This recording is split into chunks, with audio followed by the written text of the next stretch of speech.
see that? I'm supposed to learn music theory with that. That's complete nonsense. That is just, wait a minute. Wait a minute. You see it? Oh, wow.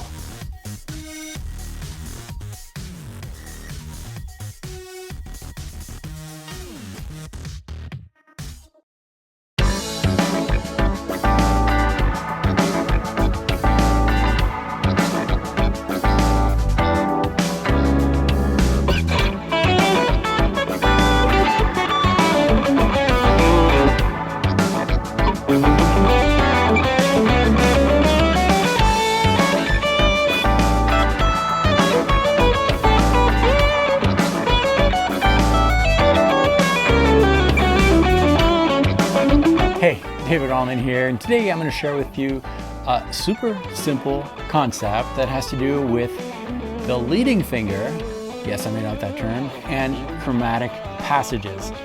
Very simple. Grab your guitar, we're going to get right into it after this, of course.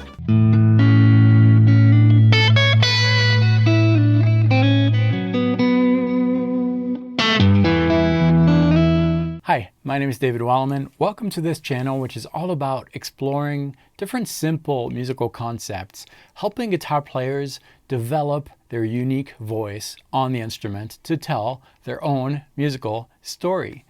Today, we're going to work in the Mixolydian context, but you can use this over anything. It's very, very simple. A very simple concept to understand, and then you just do the work and you embed that into your fingers if you like the sound of it, of course. No reason to work on this if you don't like that sound. There are so many things you can work on the instrument, right? Anyways, first I need to tell you about the leading finger. All right, the leading finger is the finger that is kind of the anchor finger, the finger that tells you where you are without having to look at your guitar. The simplest way for me to explain this is to take a simple minor pentatonic scale in its first position. The leading finger is really at work within that position. Let's work in the key of A. 2 notes per string for that first position. You know, the traditional minor pentatonic, 5/8, 5/7, 5/7, 5/7, 5/8, and 5/8. Right, we know that scale and we've used it so many times. And in this case, the leading finger is the finger that plays those 5th frets. So it's the index, right? So because we got index, pinky, index, ring, index, ring, index, ring, index, pinky, index, pinky. And that finger kind of stays in that zone, helping the other fingers kind of know where to go. You don't really have to look at your fretboard after playing that for a few times because the leading finger takes its role of an anchor. And that's what I mean by the leading finger. Now that leading finger can change. It's not only the index, although typically it is, but it can be any other fingers. It's the finger that stays anchored on the fretboard. Now that you understand what I mean by the leading finger, we're going to take a look at that in context. First, we're going to study the formula or remind ourselves of the formula of the Mixolydian mode. The formula is the blueprint of a scale. That's the alphabet, the musical alphabet that we're using to communicate ideas with you, with the world, or with the backing track. It's a conversation we're joining. The backing track today is an A Mixolydian, so all the notes that you're hearing here are extracted from that formula of the A Mixolydian mode. The formula, if we're in A is 1, is 1, 2, 3, 4, 5, 6, and flat 7. Right? 7-note formula. That's the blueprint. That's the 7-letter alphabet from which we extract notes or letters to make words and make licks and musical statements. Okay? So there are different ways to play that formula on the guitar, as you know. As opposed to a piano where you've got a middle C, you hit that middle C, that's the only place you can play that. On the guitar, you can play the same note on multiple strings, multiple frets. That can be a little daunting first. That's one of the main difficulties when you learn the instrument. But soon you discover that that's actually a good thing because it helps your fingers reach the notes you need to reach within reach of where you're playing instead of having to make big jumps like that. I'm saying that because I'm going to share with you the 3-note per string pattern for the Mixolydian, but the concept works with any other patterns. There's different systems, different ways to seeing the fretboard. You can even make up your way, it doesn't matter, but this is a 3-note per string, which is as follows. So 3 notes per string. Every string is going to have 3 notes on there, and we're going to respect the formula of the Mixolydian. Let me show you really quick, and then we'll get back into that leading finger's role here and how we can use it with chromatic passages. For the low E string to the high string, we have frets 5, 7, 9, 5, 7, 9, 5, 7, 9. On the next string, the third string, we have 6, 7, 9. Next string, we have 7, 8, 10. And the first string, 7, 9, 10.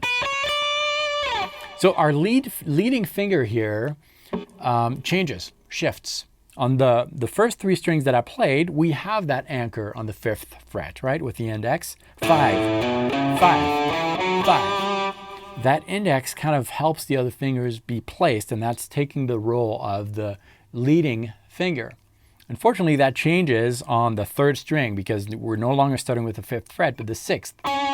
So the leading finger is going to change frets, no longer is going to be anchored there, and that's what I would call a hard shift. What I mean by a hard shift is that you're in position here, index finger is staying in that zone, and a hard shift, which means that you've got to kind of move your whole wrist here so that the index moves position, right? That's a big movement. That's what I call a hard shift. See, if I slow things down here, my wrist is kind of moving here, and that's kind of a difficult movement if you really slow it down. It involves a lot of muscles, right? We're going to avoid that hard shift so that the leading finger keeps that role of leading the other fingers with a soft shift. What I mean by that is instead of doing the hard shift where you're moving your wrist like that, the whole position, we're going to keep the wrist into position. See, the wrist is not moving here. I'm still on 5. That note is outside, so we're going to slide. So really, the wrist doesn't have to do anything. I'm just sliding with my bicep is doing a lot of work there. It's triggering the shift, right? The wrist is not moving. The fingers are not really moving, still in position like that. And what that creates is a very smooth transition. The leading finger still has the role of the anchor with a soft shift. So if I apply this to my 3-note position, 3-note per string position, I'll have 5, 7, 9, 5, 7, 9, 5, 7, 9, 5, so that I don't have to make that hard shift, and then the soft shift to stay in key, right? And then I continue my scale. So the index, no matter where it is, no matter which fret it's using as an anchor, is going to keep that same fret on the next string, and then if you need to do a soft shift, you do it. So you're avoiding that harsh movement that you have.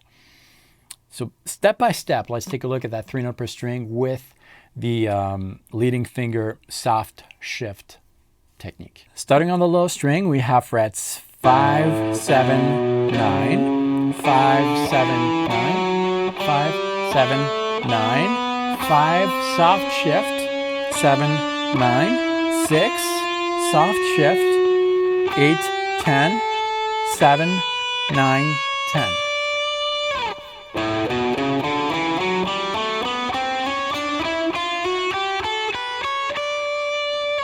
Make sense?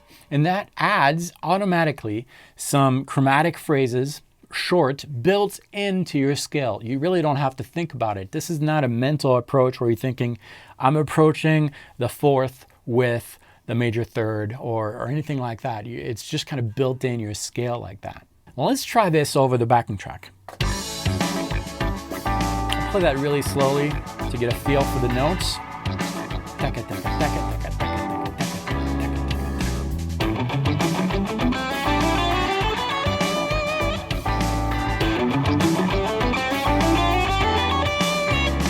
Sounds pretty cool. I really like that type of sound, and it's embedded into the scale. You really don't have to think about it.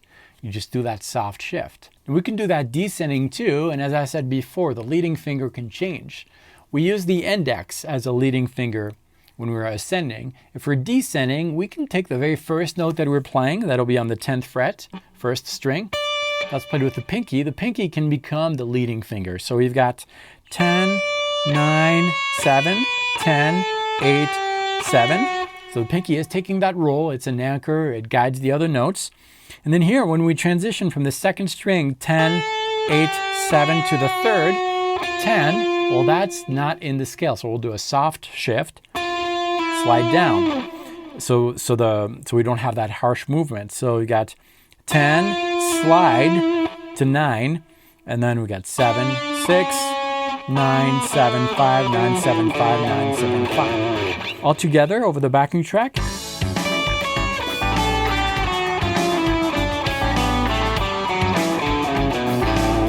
And ascending.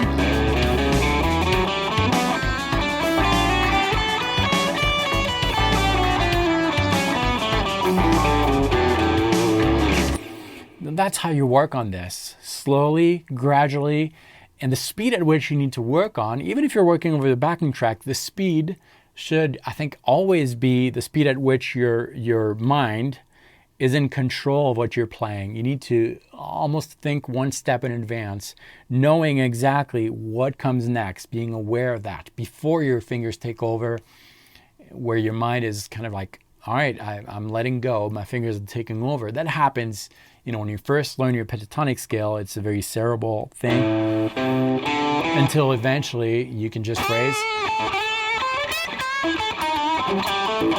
without thinking about how do I achieve that, what position, which notes. It's like when I'm talking to you. You don't have to think about how to produce those noises. There's the thought, comes out. The thought comes out from the fingers. And sometimes the fingers kind of take over, which is that extra step that you want to achieve here by practicing slowly, engage your mind, and eventually your fingers will take over. You won't have to think about it. And then when you feel that you're only playing with your fingers in control, that's where you go back, explore a new concept so that you can be more in control and develop new ideas with your music. You can get the backing track that I played over for free and some charts. On the charts, you're going to see listed all the different modes with that leading finger highlighted and the switch, the soft switch. So remember, soft switch is that slide. It doesn't require a big movement of the wrist, and that's what produces those interesting chromatic ideas when you're playing. Explore this in multiple positions. Start very scholar, where you're really thinking about within one position, and then eventually just take fragments of that and phrase with that to try to develop some interesting musical ideas.